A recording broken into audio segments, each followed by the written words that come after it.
Hello guys, welcome back to Ray's Gaming and Tech Productions, and today I'm going to be showing you guys how to increase your FPS drastically on games that don't natively support FSR or DLSS using one app. Now the app that we are using today is called Lossless Scaling. This app sadly costs $4.99, but it is very helpful, especially for systems with hardware that isn't the best.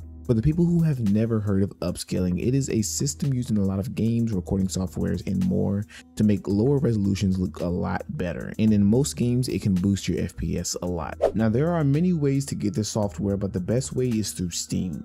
Just search for it, download it, and you should get this interface. Now, first off, let's talk about scaling mode. Scaling mode controls what resolution you upscale to. So for instance, if your game is at 720p windowed, if you keep it at auto and aspect ratio, it will upscale your game to your monitor's max resolution or native resolution. So for me, that is 1080p. You can play with the scaling mode a little to achieve what you want, but only do that if you are experienced with this software. Next is scaling type. This is what you want to mainly focus on. Now, there are multiple scaling types, but the best to use are AMD FSR and LS1, which was just recently added. I would recommend that you use LS1 because it is mostly better than FSR1 with better performance and better quality. Last but not least, you have cursor options. The only one you should probably enable is clip cursor. This will clip your mouse cursor to your game window, keeping it from straying outside of the window. Okay, so once you have all this stuff set up the way you want, all you want to do is make sure that you have a game open, of course, and make sure you have it at whatever you want to upscale from. So for instance, if you're at 1080p, I would recommend that you just stick at 720p for your game so that it doesn't look extremely blurry.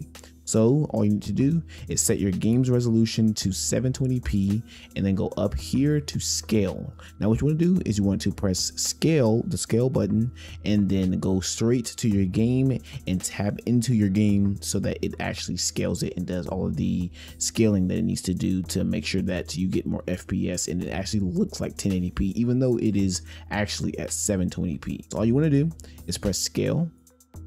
And as you'll see, it does the countdown. You just want to make sure that you go ahead and click on your game. For me, I'll just do this, and boom, now you see that it scaled up this. Now it will do the same exact thing but for your game, which actually this can help a lot for if you are trying to run a game at 720p but you don't want to do any scaling and you just want to have a full screen window. So for me, I can do everything that I need, and yeah, it works.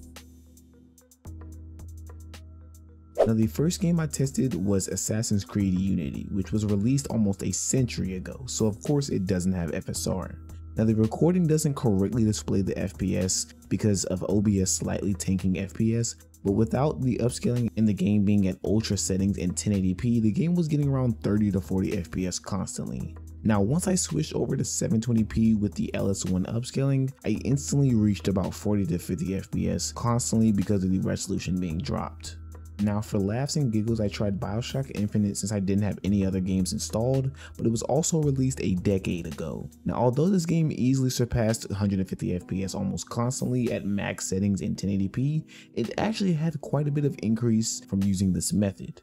Then when you use the upscaling method at 720p, the game looks the exact same, but it gets boosted about 60 FPS. So now it reaches about 260 max with it being upscaled from 720p. Although it might not make a noticeable difference since it was already getting 200 FPS, it still shows how well this method can work. Now in conclusion, this method works pretty well mostly for older games, but I've tried it on games like Elden Ring and I got a 10 FPS increase from using it. So this should be a good technique for the lower end players who want to play some newer games but don't rely on this to make a game playable.